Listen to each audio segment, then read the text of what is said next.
Sa isang mundo, ang lahat ay dapat mabuting ng patuloy. Ang hindi nakapagtag dahil sa pagkayaan ay dahil Ito ay nakaka-epekto sa mga tao mula sa iba't ibang antas ng buhay na naglilimita sa kanilang mga pagkakaroon at kamayaman.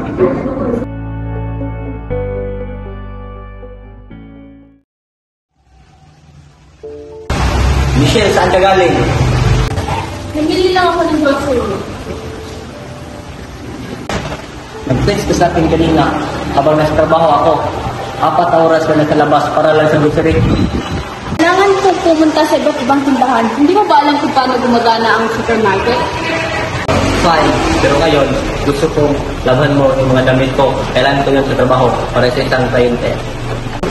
Adam, kailangan ko pang magluto ng hapunan ngayon. Di mo ba kayang gawin yun? Gusto mo ikaw yung gumawa. Mahirap mo. Malamang marami ka na na-chat ko sa pera ko. Salamat sa akin. Hindi mo siyang kaya gawin para sa akin. Hindi mo nga. Kita mo? Kaya namin gawin ng lahat ng mga babae. Di ba? Tulad ng lagi ng ginagawa mo.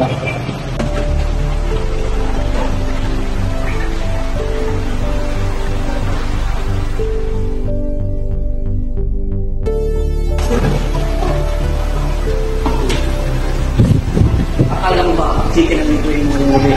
Hindi ko naman sinabi. Akala ko gusto mo to. Bakit hindi mo muna ako tinanong? Hindi ka marunong bilang isang asawa o isang babae? Bakit hindi ka nalang magpasalamat sa akin? Bakit ako yung babae? Ako dapat hindi kumawa ng lahat? Ay naku.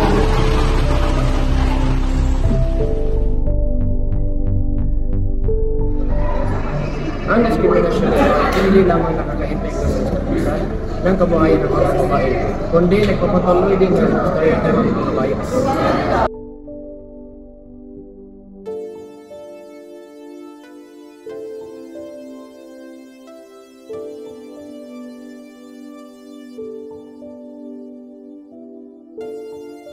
At yan ang tapos sa kanyang presentasyon.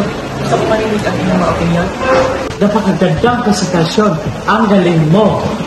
Oo, ang ganda naman. Pero paano ka naman tatawagin? Alam mo, kapag may usapan ng tungkol sa boss o sa bagay, nilalaman ng sa gender, Wag mo nang pansinin yan. Ayos lang. Pero parang nanginap. Babae ako, hindi lalaki sa Adam. Malit lang talaga ito sa issue. Huwag nang gawin personal.